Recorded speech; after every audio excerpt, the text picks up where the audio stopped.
देखिए अल्बर्ट बांडुरा का जो सिद्धांत पढ़ रहे थे, इसके अंतर्गत अपन थोड़ा बहुत समझते हैं, उसके बाद में अपन लिखना शुरू करेंगे, ठीक है ना। लो, तो अल्बर्ट बांडुरा ने क्या सिद्धांत दिया था, किस प्रकार से दिया था, उस सिद्धांत के अंदर आता है एक मॉडल या मॉडलिंग शब्द आता है। अल्बर्ट बांडुरा ने कहा था कि कोई भी व्यक्ति जो होता है वो क्या करता है, देख करके सीखता है। अपन जिसको देख रहे हैं, जिसको देखकर उसके गुणों को अपन एक्सेप्ट कर रहे हैं, एडॉप्ट कर रहे हैं, वो सब क्या है, अपन जिसके भी गुणों को अपन देख करके सीखते हैं, वो हमारे लिए क्या होता है, मॉडल होता है। क्या होता है, मॉडल। समझ में आ गई बात। अब बांडुरा से पूछा गया कि मॉडल क्या है, और आप ये जो चीज बता रहे हो मॉडलिंग, मॉडल, ये क्या चीजें हैं। तो बांडुरा ने कहा था प्रेक्षण। पहले एक चीज बताता हूं, प्रेक्षण का मतलब होता है किसी चीज को देख करके अपन जो सीखते हैं वो प्रेक्षण, ठीक है ना। इसलिए इस सिद्धांत को प्रेक्षणीय अधिगम का सिद्धांत भी कहा जाता है, उपनाम लिखाएंगे। बांडुरा ने कहा था कि एक व्यक्ति किसी दूसरे व्यक्ति या मॉडल के व्यवहार को देखता है, उसको देख करके फिर उसको क्या करता है, रिपीट करता है, और बार बार दोहरान करके वैसा ही व्यवहार करना सीख लेता है। इसे ही क्या नाम दिया गया है, इसे ही मॉडलिंग की संज्ञा दी गई। तो मॉडल क्या हो गया, जिसको आप देख रहे हो, जिसको आप मान रहे हो कि आप मुझे इसी से क्या करना है, लर्न करना है, वो आपके लिए क्या होगा, मॉडल होगा, ठीक है। तो इसमें लिखो, पॉइंट लगा के लिखो, अल्बर्ट बांडुरा का ये मत था कि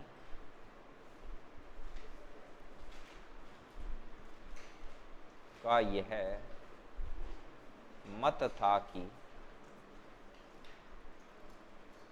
एक व्यक्ति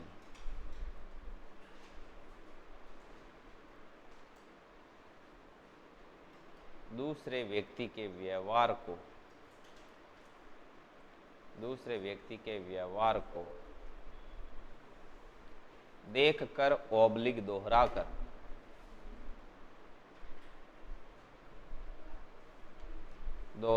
वैसा ही व्यवहार करना सीख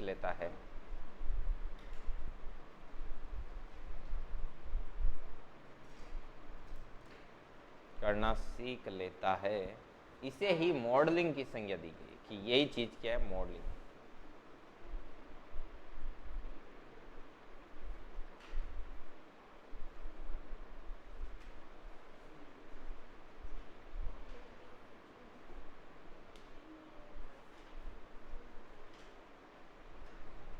इसे ही मॉडलिंग की संज्ञा दी गई।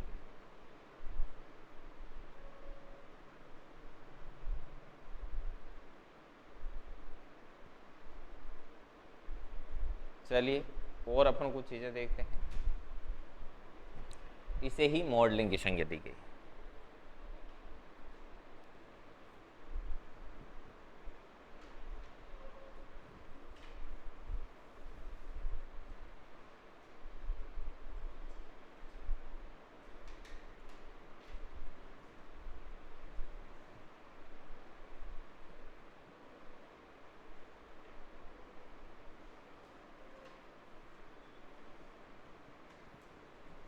चलिए हो गया यहां तक, लिखो।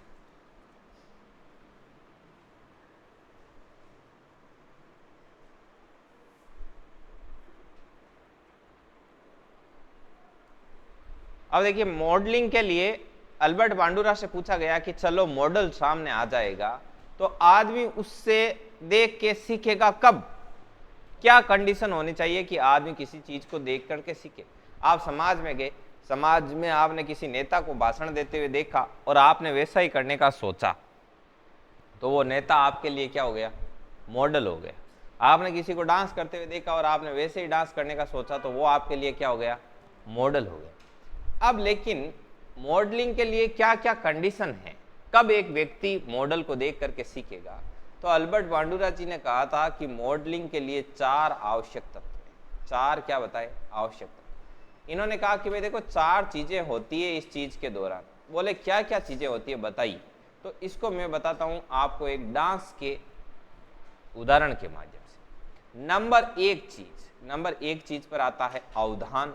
अवधान का मतलब होता है विशेष ध्यानी अवधान कहलाता है, ऐसा मेरा लिखाया हुआ। नंबर 2 पर होता है स्मृति ऑब्लिक धारण, मतलब उस चीज को ग्रहण कर लेना, अपनी यादों में बसा लेना। नंबर 3 पर आता है पुनः प्रस्तुतिकरण, मतलब वापस उसी चीज का रिपीटेशन करना। और नंबर 4 पर आता है पुनर्बलन, रीफोर्समेंट, मतलब उस चीज को दोहराने पर आपको क्या मिलना, सकारात्मक परिणाम की प्राप्ति होना। अब देखो कैसे। नंबर 1 चीज होता है अवधान। अवधान बोले तो विशेष ध्यान ही क्या कहलाता है, अवधान कहलाता है। तो इसमें क्या चीज आती है कि मॉडल ऐसा होना चाहिए कि आपका उस पर विशेष ध्यान जाए। तो इसमें क्या चीज आएगी कि व्यक्ति का अधिगम करता, अधिगम करता मतलब सीखने वाला, निरीक्षण करता मतलब निरीक्षण करने वाला, देख करके सीखने वाला। तो जो सीखने वाला होता है उसका ध्यान आकर्षित करने के लिए मॉडल आकर्षक, रोचक और लोकप्रिय होना चाहिए। समझ में आई कैसे? जैसे आप किसी की फैशन को कॉपी कर रहे हो, आपने टीवी में फैशन देखा, अब फैशन देखा, आपने फैशन देख लिया, मान लो शाहरुख खान का फैशन देखा, तो आप शाहरुख खान से अट्रैक्ट क्यों हुए, आपका ध्यान उस पर जाकर क्यों अटका? क्योंकि शाहरुख खान नाम का जो मॉडल है वो आकर्षक है, रोचक है, लोकप्रिय है। अब इतना कुछ होगा तभी उस पर ध्यान जाएगा। समझ में आए ना? वरना सीखने वाले का ध्यान उस पर क्यों अटकेगा?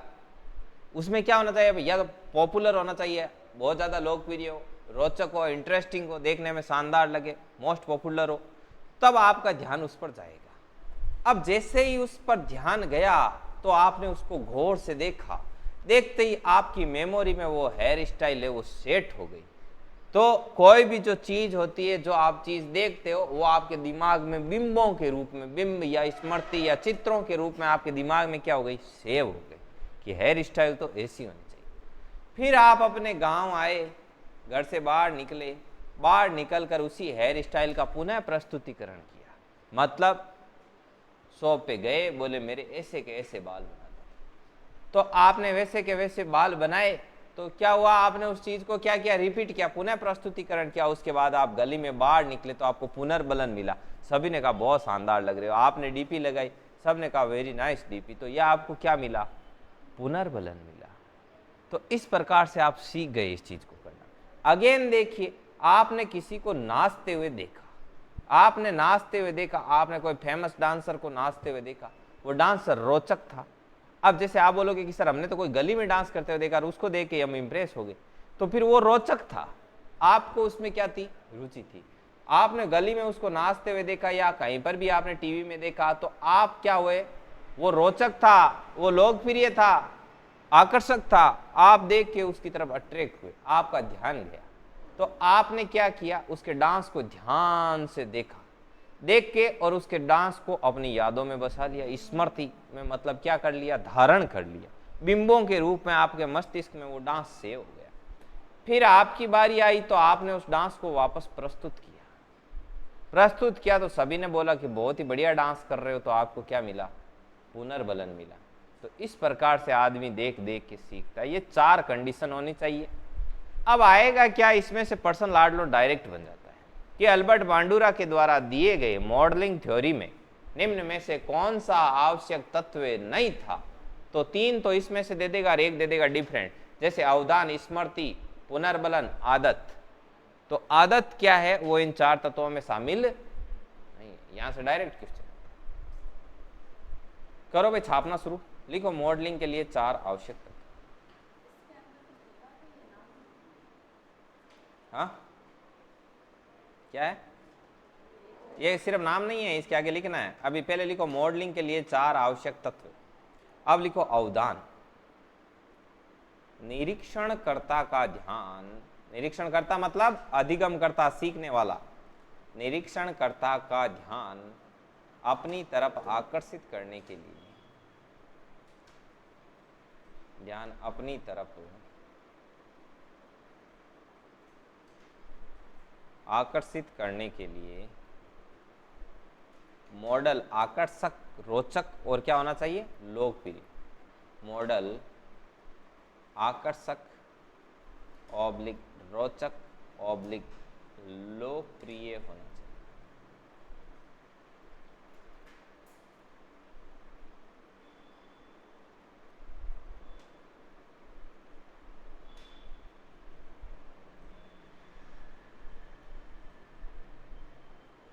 अगला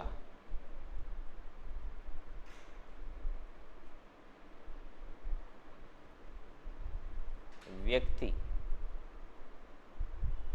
देखे गए व्यवहार को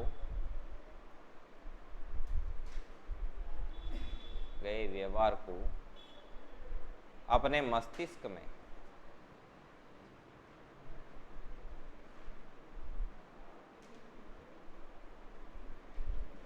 प्रतिमाओं अर्थात चित्रों या बिंबों के रूप में क्या कर लेता है, संग्रहित कर लेता है,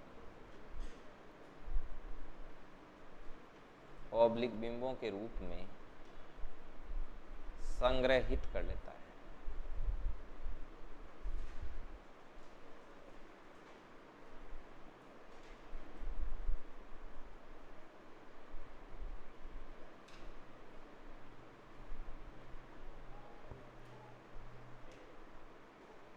व्यक्ति द्वारा देखे गए व्यवहार को पुनः दोहराना क्या कहलाता है, पुनः प्रस्तुतिकरण। व्यक्ति द्वारा देखे गए व्यवहार को दोहराना।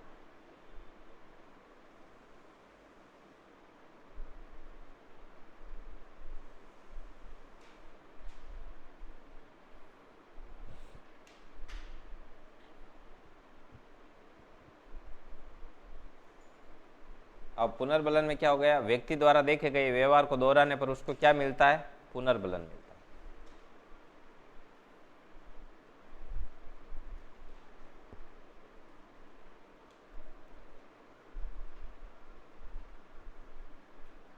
देखे गए व्यवहार को पुनः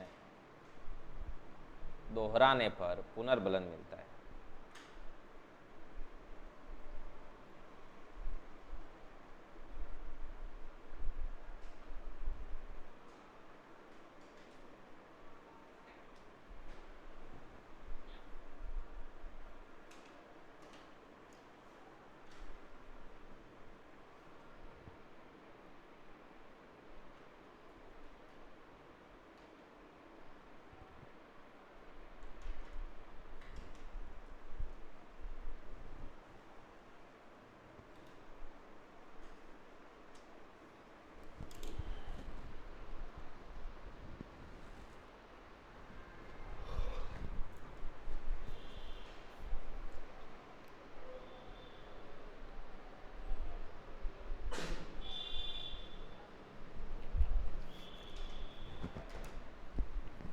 आगे देखिए,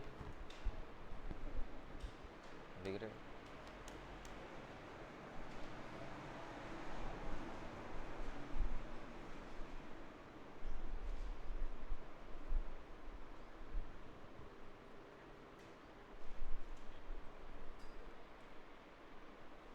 अब यदि आपके भविष्य में यदि आपको ऐसा क्वेश्चन देखने को मिले कि एक व्यक्ति टीवी में कोई भी कार्टून कैरेक्टर या फिर किसी नाटक या कोई धारावाहिक देखकर वैसा ही व्यवहार करना सीख लेता है, बताइए वह अधिगम के कौन से सिद्धांत के अंतर्गत आता है, तो सामाजिक या प्रेक्षणीय अधिगम सिद्धांत या आपका मॉडलिंग थ्योरी के अंतर्गत आता है। क्यों, जो देख करके सीखते हैं वो सामाजिक अधिगम में जाएगी। समझ में आ गई बात, ऐसे। अब देखिए बांडुरा ने और क्या क्या बातें बताई। क्लास अपलोड कर दी है, टोटल 16 क्लास अपलोड है अधिगम की, है ना। प्ले लिस्ट का लिंक है वो आपको दे दिया गया है, ब्रॉडकास्ट में डाला था, आज व्हाट्सएप ब्रॉडकास्ट में आप सभी के पास आ गया। तो आप पीछे रह गए हो तो वो क्लास एक कवर अप कर लेना, टेस्ट में अपना मुंह काला मत करवाना। देखिए आगे, अभी लिख रहे हो क्या, अभी तक लिख लिया। देखिए अल्बर्ट बांडुरा से पूछा गया कि आप इतनी व्यवहार की बात करते हो, व्यवहार का आपके सिद्धांत से क्या कनेक्शन है और आप कितने प्रकार के व्यवहारों को मानते हो। तो अल्बर्ट बांडुरा के अनुसार व्यवहार 2 प्रकार के होते हैं। कौन कौन से, नंबर 1 नंबर 2। एक अल्बर्ट बांडुरा ने कहा था कि मान्य व्यवहार और एक होता है अमान्य व्यवहार। कई बार डायरेक्ट क्वेश्चन आता है कि अल्बर्ट बांडुरा ने व्यवहार के कितने प्रकार बताए, 2 प्रकार। जो समाज में मान्य है, जिनको समाज अच्छा कहता है, वो मान्य व्यवहार है, और जो चीजें करना समाज में गलत है समाज के परिप्रेक्ष्य से, तो वो क्या है, अमान्य व्यवहार है। एक चीज ध्यान रखना, आपको स्पष्ट कर देता हूं, जो चीज कानूनी तौर पर सही है हो सकता है कि वो सामाजिक तौर पर गलत हो। समझ में आई क्या बात।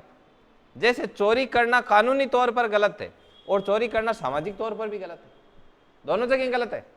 लेकिन कई चीजें ऐसी है जो कानूनी तौर पर सही है लेकिन सामाजिक तौर पर क्या है, गलत है, तो फिर वो चीज सामाजिक बुराई में काउंट होती है। जैसे लिव इन रिलेशनशिप है, तो लिव इन रिलेशनशिप है वो कानूनी तौर पर क्या है, सही है, जबकि सामाजिक तौर पर क्या है, गलत है। इसलिए लिव इन रिलेशनशिप को सामाजिक बुराई में काउंट किया जाता है। बात समझ में आई कि नहीं आई? लेकिन अपन यहाँ पे क्या कर रहे हैं, सामाजिक अधिगम की बात कर रहे हैं, तो समाज से जुड़ी हुई चीजों की बात की जाएगी। तो अल्बर्ट बांडुरा ने कहा था कि एक होता है मान्य व्यवहार और एक क्या होता है, अमान्य व्यवहार। मान्य व्यवहार को अपनाते जाना और अमान्य व्यवहार को छोड़ते जाना है, यही क्या है, सामाजिक अधिगम। और इससे एक प्राणी समाज में रहना करना सब सीख लेता है। समझ में आ गई ना बात? तो अल्बर्ट बांडुरा के अनुसार छापना शुरू करो। अल्बर्ट बांडुरा के अनुसार व्यवहार दो प्रकार के,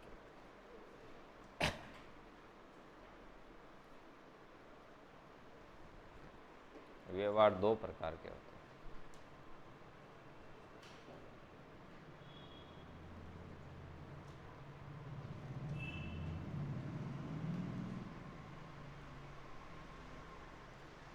मान्य व्यवहार को अपनाते जाना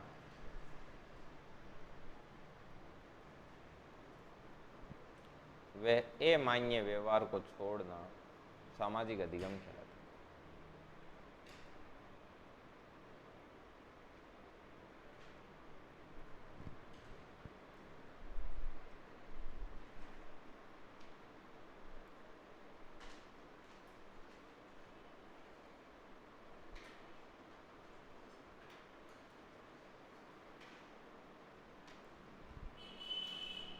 ये लो, बात समझ में आई कि नहीं? अब अपन आगे करेंगे सामाजिक अधिगम जो सिद्धांत है अल्बर्ट बांडुरा का, इसकी उपयोगिता क्या है, इसकी क्या उपयोगिता है, इसके बारे में चर्चा की जाए।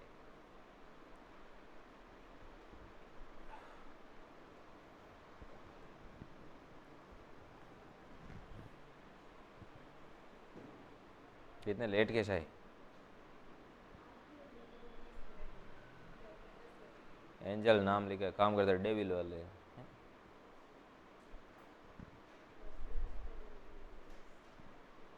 बस नियाल भाई जी है ना।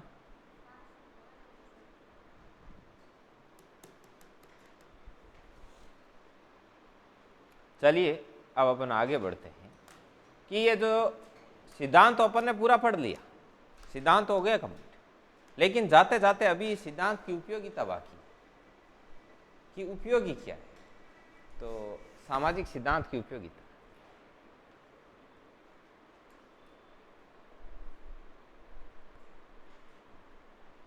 सामाजिक अधिगम सिद्धांत की उपयोगिता, इसका क्या यूज है। देखो इसके वैसे तो छोटे छोटे कई यूज हैं, लेकिन मेनली ये जो सिद्धांत है वो पेरेंट्स और टीचर के लिए बहुत ही ज़्यादा क्या है, उपयोगी। क्यों? इसमें क्या होता है, देख करके किसी चीज़ के बारे में आइडिया लगाया जाता है।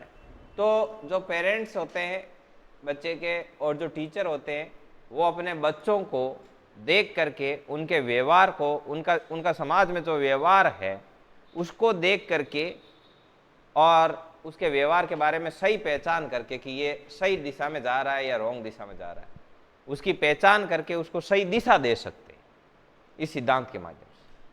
और एक ये जो सिद्धांत होता है ये बालकों में प्रेक्षणीय अधिगम को स्पष्ट करता है कि बच्चा देख देख के सीखता है। ये जो चीज होती है, ये जो सेंटेंस है, इसको ये सिद्धांत क्या करता है, प्रूव करता है। समझ में आई ना बात? जैसे मान लो कई देखना आप गवर्नमेंट स्कूल वगैरह में तो देखने को मिलेगा, कई बार कई टीचर होते हैं वो वहाँ पे मिराज वगैरह खाते हैं लाडलों में से बैठे। तो अब आपने ऐसे सुना होगा कि बच्चे देख के सीखते हैं, तो आपने सिर्फ इसको बोला ही बोला है, लेकिन बच्चे देख करके हकीकत में पॉइंट पॉइंट सीखते हैं। इस चीज को स्पष्ट कौन करता है, ये सामाजिक अधिगम करता है। तो इसको साइकोलॉजी की भाषा में बोला जाता है कि बच्चों में प्रेक्षणीय अधिगम, प्रेक्षणीय अधिगम मतलब जो देख करके सीखते हैं, बच्चों में प्रेक्षणीय अधिगम को स्पष्ट करता है। Number 1 point. नंबर 2 पॉइंट, ये सिद्धांत बच्चों और अभिभावकों के लिए बहुत ही ज्यादा महत्वपूर्ण या उपयोगी है। क्यों? क्योंकि वे बच्चे के व्यवहार को देख करके उसे सही दिशा प्रदान कर सकते। ये दो इसके मेन उपयोग। लिखना स्टार्ट।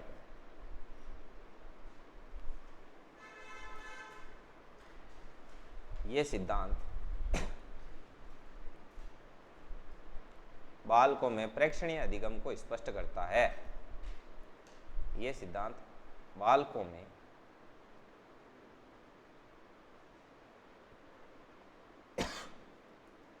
प्रेक्षणीय अधिगम को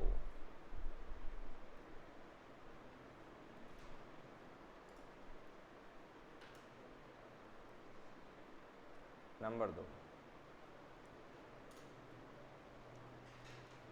ये सिद्धांत अध्यापकों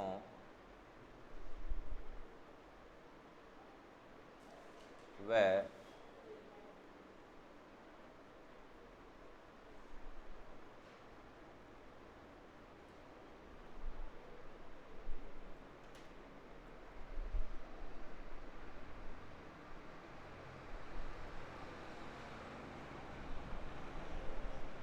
उपयोगी है, क्योंकि वह उनके व्यवहार को देखते हुए उनको सही दिशा प्रदान कर सकते हैं। क्योंकि वह उनके व्यवहार को देखकर उनको सही दिशा क्योंकि वह उनके व्यवहार को देखकर सही दिशा प्रदान कर सकते हैं।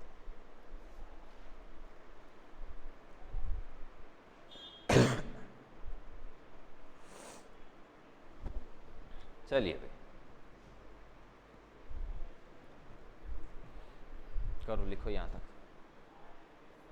फिर इस सिद्धांत को मैं करता हूं रिपीट, ठीक है नहीं?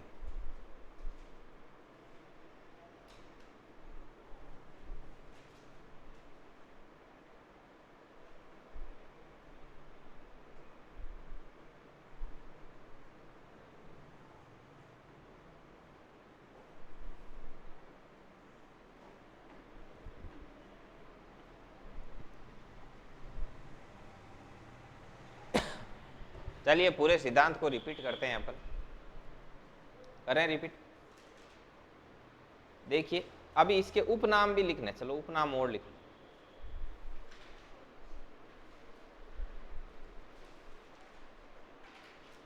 मॉडलिंग थ्योरी, प्रेक्षणीय अधिगम का सिद्धांत,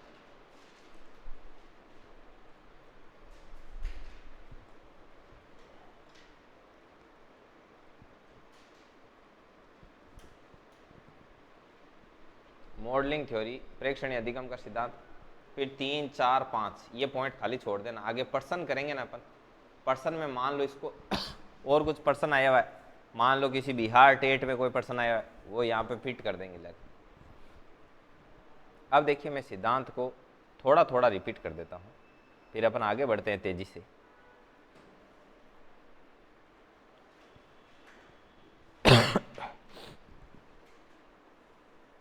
चलिए देखिए वापस निकाल।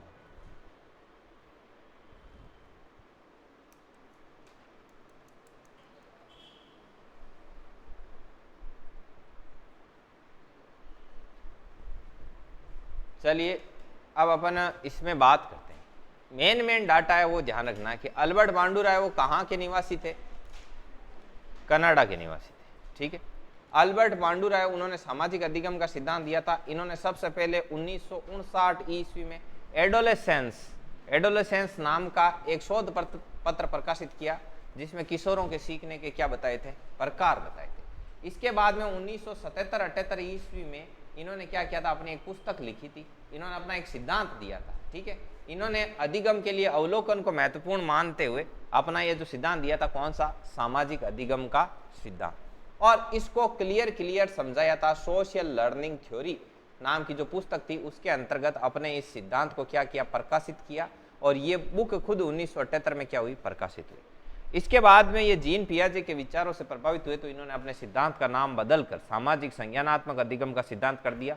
और 1986 ईस्वी में पुनः अपने सिद्धांत को तोड़ मरोड़ के और अपनी एक पुस्तक थी social foundation thought and action में इसको क्या किया? अगेन रिप्रेजेंट किया। सोशल फाउंडेशन थॉट एंड एक शब्द। ठीक है, ये डाटा इसके बारे में बहुत ही ज़्यादा क्या है, महत्वपूर्ण है। फिर इसके बाद में आता है कि इनका बिहेवियर शब्द था व्यवहार। व्यवहार दो तरीके से बनता है, एक ई इन्वायरमेंटल बाहरी चीज़ों से, और एक पी पर्सनल फैक्टर से। बी बराबर एफ पी इंटू ई होता है। ये चीज़ अपन ने पढ़ी थी। इन्होंने 2 बार प्रयोग किए थे। पहली बार एक निर्जीव गुड़िया पर प्रयोग किया था जिसका नाम था बोबोडोल, ठीक है, और दूसरी बार जो प्रयोग किया था वो इन्होंने किया था एक जोकर पर, इन पर प्रयोग किया था। इन्होंने अवधान के लिए 4 चीजें बताई थी, सॉरी मॉडलिंग के लिए 4 चीजें बताई, 4 आवश्यक तत्व बताए। उसमें क्या था, एक अवधान था, एक धारण था, एक पुनः प्रस्तुतिकरण था और एक पुनर्बलन था। और इनका सिद्धांत बच्चों को सही डायरेक्शन देने के लिए बहुत ही ज्यादा उपयोगी है। माता पिता इनके और अध्यापक इनके व्यवहार को देखकर बच्चों को सही दिशा प्रदान कर सकते हैं, ठीक है। और ये बालकों में जो प्रेक्षणीय अधिगम होती है उसको क्या करता है, स्पष्ट करता है। तो मेन डाटा इसके बारे में, यहां से इसमें क्वेश्चन पूछा। आगे लिखिए ये कंप्लीट है, नीचे 4-5 लाइन छोड़ देना। अब लिखो SOR थ्योरी का आधार। यह जो संज्ञानात्मक अधिगम का सिद्धांत है, इसका मेन आधार क्या चीज है?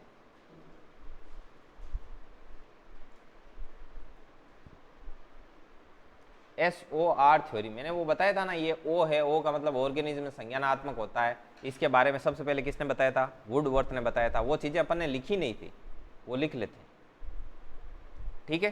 तो लिखो, ये मैंने समझाया तो पूरा था। अब SR का मतलब क्या होता है कि स्टिमुलस होता है, उद्दीपक को देकर प्राणी क्या करता है, रेस्पॉन्स करता है, और ऐसे बहुत ज्यादा अनुक्रिया करता है तो ये बंध क्या बन जाता है, मजबूत। तो जितनी पुनरावृत्ति होगी उतना बंध मजबूत होगा, और जितनी कम पुनरावृत्ति होगी उतना बंध क्या होगा, कमजोर होगा, ऐसे है कि नहीं। तो ये बात कही थी, ये व्यवहारवादियों की बातें हैं लाडलो। लेकिन संज्ञानवादी आए तो उन्होंने कहा S और R के बीच में O आता है, यानी कि आप किसी स्टिमुलस को देखकर उससे प्रभावित हो रहे हो तो इसका मतलब ये है कि उस स्टिमुलस के बारे में आपके दिमाग में क्या है, जानकारी सेव है। यदि आप केले के बारे में जानते ही नहीं तो आप केला खाने के लिए थोड़ी दौड़ते। समझ में आई बात? अभी भी आज के दिन भी कई फ्रूट्स ऐसे होते हैं जिनका जिंदगी में आपने कभी देखा ही नहीं लाड, तो आप उनको देखो, आपका जी थोड़ी करता है कि उनको खाएं। समझ में आई बात? जैसे स्ट्रॉबेरी वगैरह और होती है, इनको जिन्होंने नहीं खाया तो उनको मन थोड़ी करता है कि इसको खाएं, या ये खाने की चीजें पास में पड़ी हो तो वो भी उद्दीपक है, लेकिन उसका प्रभाव आप पर क्यों नहीं आ रहा है? क्योंकि आपको उसके बारे में क्या नहीं है, ज्ञान ही नहीं।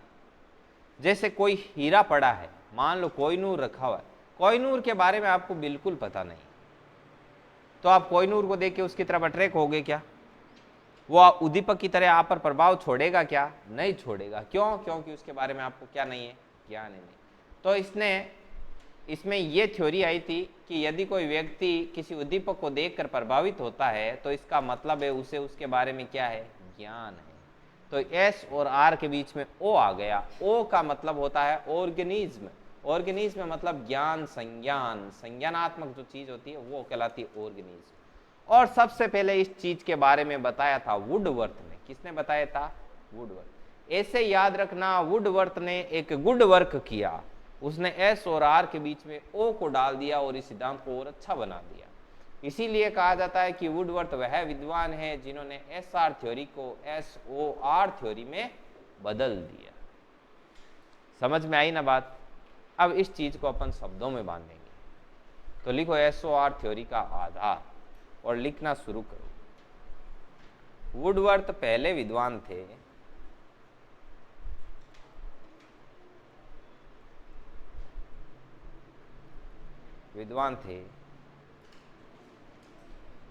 जिन्होंने कहा था कि कोई भी प्राणी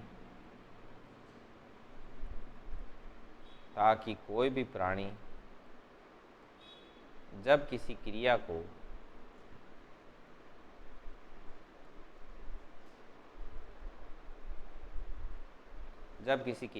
किसी उद्दीपक के प्रभाव में करता है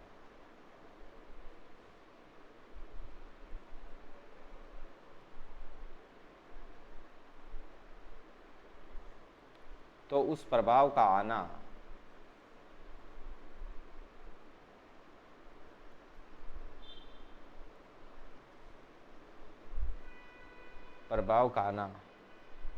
उसके बारे में ज्ञान का होना दर्शाता है कि भाई प्रभाव इसलिए आ रहा है क्योंकि उसके बारे में क्या है, ज्ञान है, ज्ञान का होना दर्शाता है। अर्थात जिस उद्दीपक का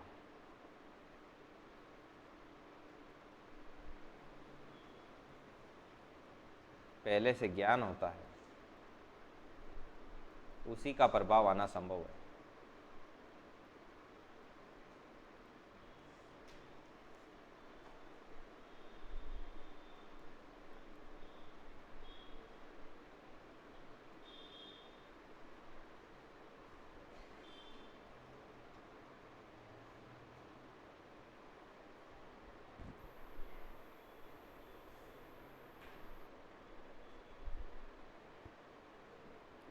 इसीलिए कहा जाता है कि वुडवर्थ ने एसआर सिद्धांत को एसओआर सिद्धांत में बदल दिया।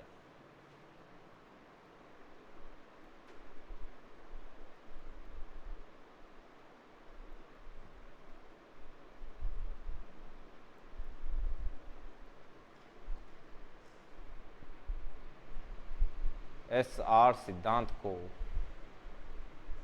एसओआर सिद्धांत में बदल दिया।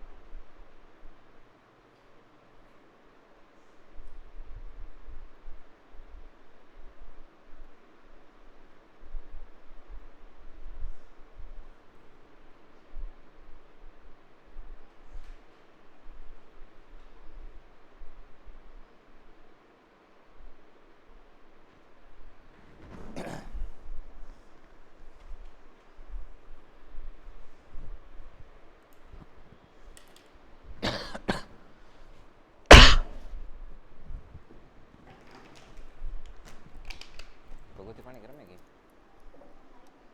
नहीं? पानी गरम है सोनू, ठंडो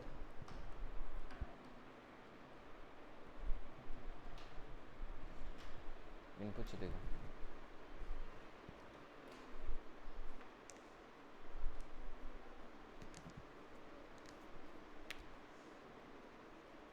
गरम है कि तो गरम है कि तो ठंडो देखो, चेक करो। हाँ देखो नॉर्मल है। लो बिली मौसी हाल है, पहुंचो कौन फेरोगे, पहुंचो कौन फेरोगे यार।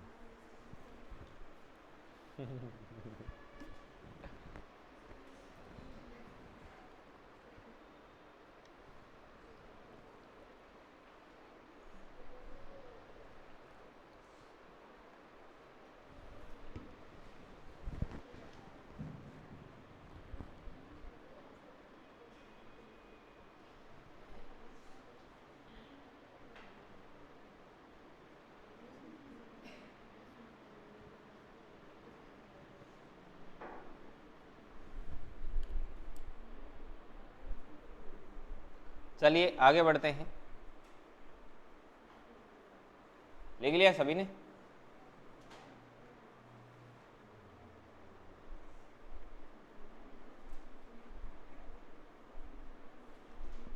देखिए अगला है गेस्टाल्टवाद का सिद्धांत। गेस्टाल्टवाद का सिद्धांत। गेस्टाल्टवाद का सिद्धांत वैसे लंबा चौड़ा है, मेन पॉइंट है वो आपको लिखा दूंगा जहां से आपको क्वेश्चन पूछा जाएगा। समझ में आए ना? अपने को मेन पॉइंट है वो टच करने, आपको क्वेश्चन करेक्ट करना है, ज्ञानी आपको बनना नहीं है लाडलो। देखिए ये गेस्टाल्टवाद का सिद्धांत है, ये क्या एक तरीके से संज्ञानात्मक सिद्धांत की थ्योरी है, उसके अंतर्गत आता है। गेस्टाल्टवाद के सिद्धांत के बारे में बात बता दें। गेस्टाल्टवाद में सबसे पहले आता है गेस्टाल्ट। तो गेस्टाल्ट शब्द का अर्थ होता है पूर्ण, पूर्णाकार या समग्र। पूर्ण, पूर्णाकार या समग्र। ये किसने बताया था? लेस्टर एंडरसन ने इस चीज को स्पष्ट किया कि गेस्टाल्ट शब्द की जगह हम पूर्ण, पूर्णाकार, समग्र आदि शब्दों का प्रयोग कर सकते। नंबर एक चीज समझ आ गई।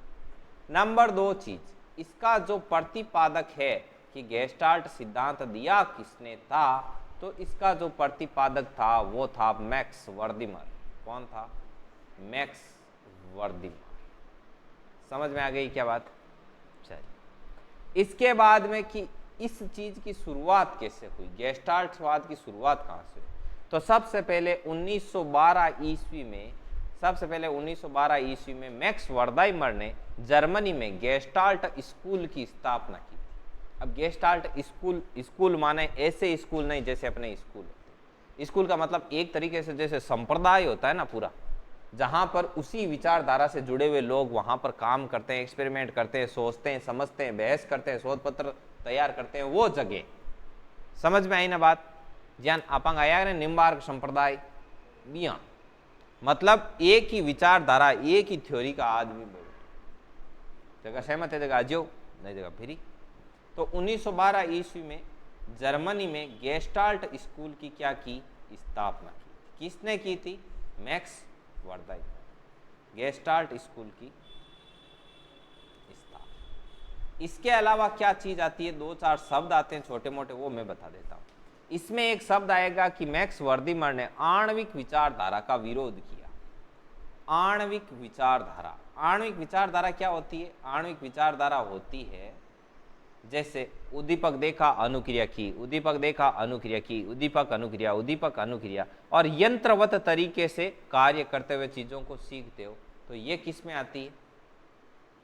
ये आती है आणविक विचारधारा। तो ये जो गेस्टाल्टवादी थे, जिसमें ये मैक्स वर्दाइमर वगैरह थे, ये इस आणविक विचारधारा के क्या थे? विरोधी थे। और इन्होंने पहले से चली आ रही धारणा के अंतर्गत जो थॉर्नडाइकेर जो सिद्धांत थे, उनके सिद्धांतों का क्या किया? विरोध किया। समझ में आई बात? तो ये इसका शुरुआती ढांचा है, जिसमें से क्वेश्चन कहां से आएंगे। नंबर 1 क्वेश्चन, गेस्टाल्टवाद का सिद्धांत किसने दिया? नंबर 2, जर्मनी में गेस्टाल्ट स्कूल की स्थापना किसने की? नंबर 3, कब की? 1912, बहुत ज्यादा इंपॉर्टेंट है। गेस्टाल्ट शब्द का क्या अर्थ है? Very very very very important है। ये एक छोड़ एक एग्जाम में पूछता ही रहता है कि गेस्टाल्ट शब्द का क्या अर्थ है, पूर्ण, पूर्णाकार या समग्र। ठीक है, आणविक विचारधारा के विरोधी कौन थे? मैक्स वर्दाइमर। तो ये छोटे मोटे इसमें क्वेश्चन बनते हैं। एक और सिद्धांत आता है कि गेस्टाल्ट का सिद्धांत है वो कौन से नियम का पालन करता है? तो पूर्ण से अंश की ओर, पूर्ण से अंश की ओर इस नियम का क्या करता है? पालन करता है। ये कहता है कि पहले किसी चीज को पूरी समग्र आधार पर देखो, फिर ठीक है, पहले चीज को ओवरऑल देख करके समझो कि ये चीज है क्या, उसके बाद में उसके प्रत्येक टुकड़े पर कार्य करते करते करते करते उस पूरी की पूरी चीज को क्या कर दो? कवर कर दो। जैसे पहले पूरा का पूरा सिलेबस उठाओ, फिर उसको टुकड़ों में तोड़ते हुए प्रत्येक खंड को कंप्लीट करते करते पूरे सिलेबस को क्या कर दो? कंप्लीट। समझ में आई ना बात? तो ये पूर्ण से अंश की ओर सिद्धांत पर कार्य करता है। ये चीज भी हाईली इंपॉर्टेंट है इसके अंतर्गत। तो इसमें 2 चीजें अति महत्वपूर्ण है, एक तो पूर्ण से अंश की ओर और एक गेस्टाल्ट शब्द का अर्थ। अब मीडियम इंपॉर्टेंट में आता है कि गेस्टाल्ट का जो सिद्धांत किसने दिया, और एक जर्मनी में गेस्टाल्ट स्कूल की स्थापना कब की गई थी। बाकी नॉर्मल डाटा है। ठीक है, तो लगाओ गेस्टाल्टवाद का सिद्धांत। गेस्टाल्टवाद का सिद्धांत, गेस्टाल्टवाद का सिद्धांत लिखो। गेस्टाल्टवाद के जनक, मैं यहां से लिखना शुरू करता हूं। गेस्टाल्टवाद का सिद्धांत लगा दिया हेडिंग? ये लिख दिया आपने? नहीं लिखना था लाल। चलो, आप में वो हो गई कि लाल बटन दिखाई दे रहा है कि हाँ दबा दिया, नहीं दबाना था। ठीक है ना? लिख। अरे ये समझाने के लिए लिखा, अब मैं इसको थ्योरी रूप में लिखा। कोई बात नहीं, दूसरी बार लिख लेना। नहीं, अरे कोई बात नहीं, आपके भी एडजस्ट करवा देंगे, आप चिंता मत, घर की दुकान है।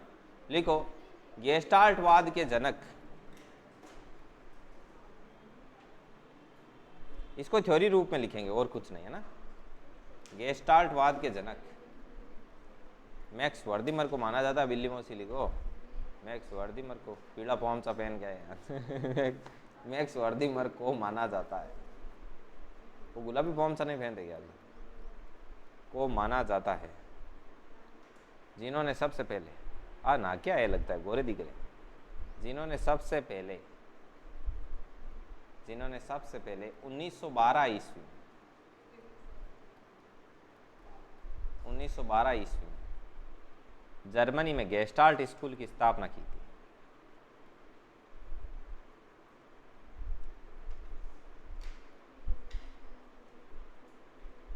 गेस्टाल्ट स्कूल की स्थापना की।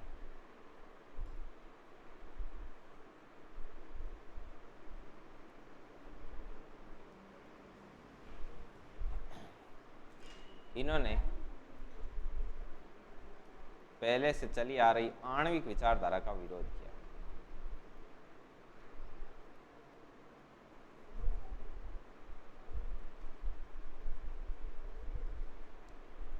पहले से चली आ रही आणविक विचारधारा,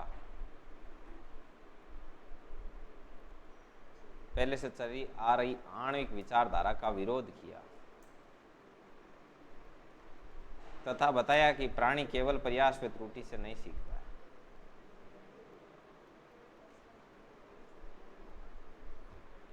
कि प्राणी केवल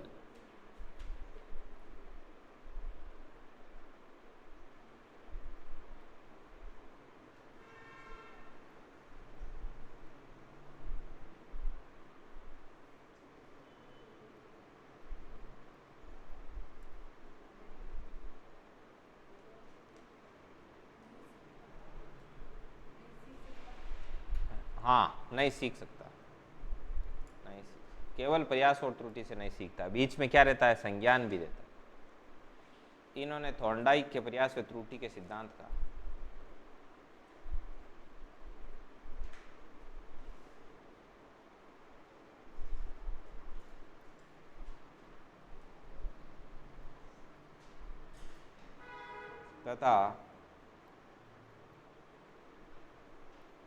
तथा विलियम वुंट वे टिचनर के विचारों का विरोध किया।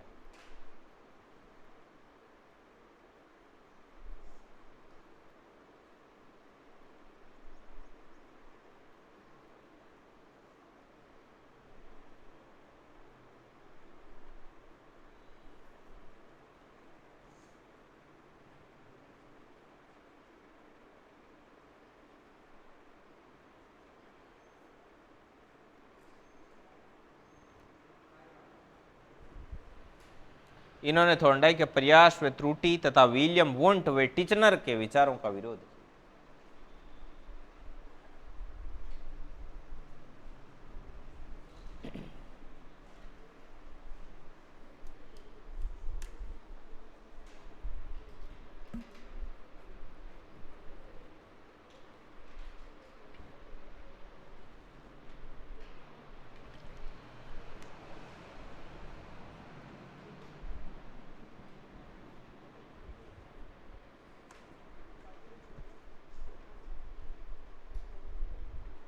देखो, गेस्टाल्टवाद है क्या? जो संज्ञानवाद चल रहा है वो आपका गेस्टाल्टवाद है। समझ में आई बात? इसके अंदर थ्योरी आती है, वोल्फगंग कोहलर वगैरह सब इसके अंदर है। तो बात हुई क्या था, इसने तो मेन मोटे मोटी तौर पर मैक्स वर्दीवर्ड ने क्या दे दी? एक थ्योरी दे दी। समझ में आई बात गेस्टाल्ट की। अब इसके जो सहयोगी थे, इसमें ढेर सारे आदमी थे। मैक्स वर्दीमर भी थे, कोहलर भी थे, एक कुर्ट कोप का नाम के भी थे, ठीक है ना। तो इन्होंने किया क्या था? मैक्स वर्दीमर के सिद्धांतों का सिद्ध करने का काम तो किया था वोल्फगंग कोहलर ने।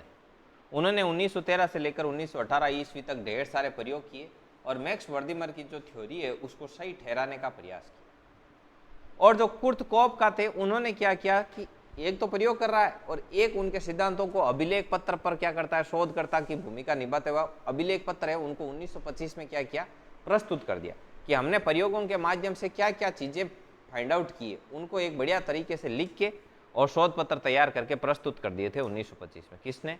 कुर्ट कोप का। तो इस चीज को लिख देते हैं, मैक्स वर्दीमर के सिद्धांतों को प्रमाणित करने का श्रेय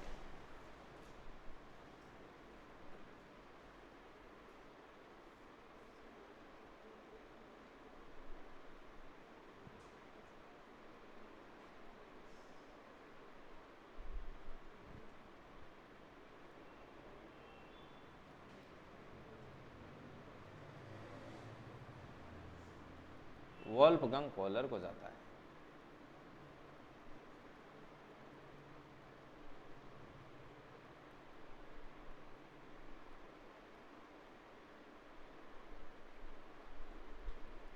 इन्होंने 1913 से 18 ईस्वी के बीच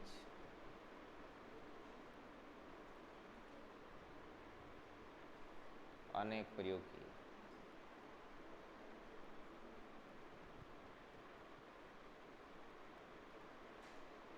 इनका सबसे प्रसिद्ध प्रयोग सुल्तान नाम के वन मानुष पर था, जो कि कहां पर किया? कैनेडी द्वीप पर।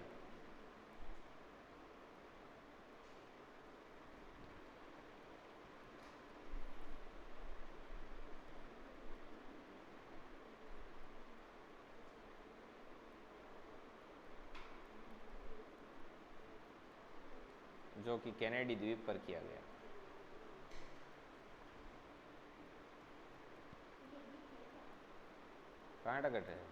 कैनेडी द्वीप पर किया गया। नहीं नहीं नहीं नहीं, यार साइकोलॉजी पूछनी है, भूगोल को नहीं है। जो कि कैनेडी द्वीप पर किया गया।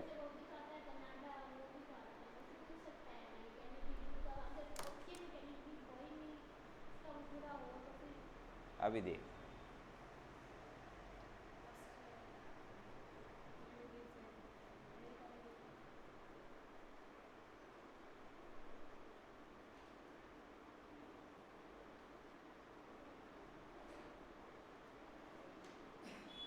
कैनेडी द्वीप समूह है स्पेन द्वारा नियंत्रित द्वीपों का एक समूह है। यह अफ्रीका के उत्तर पश्चिमी छोर से आगे अंध महासागर में स्थित। ठीक है,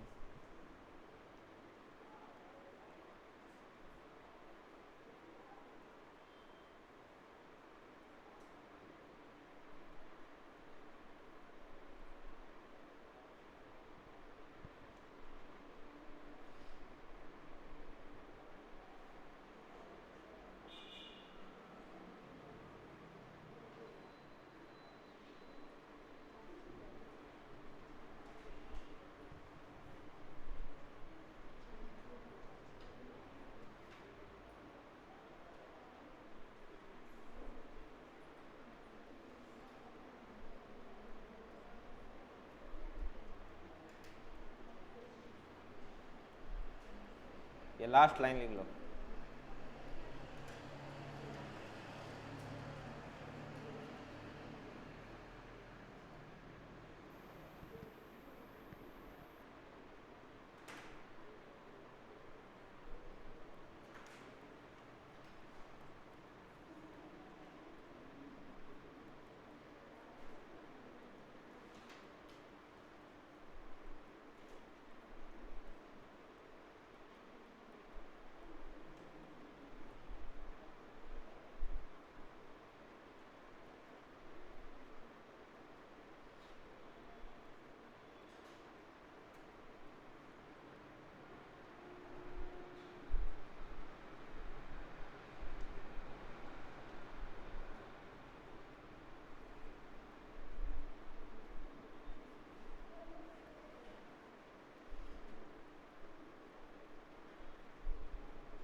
अभिलेख व शोध पत्र प्रस्तुत किए।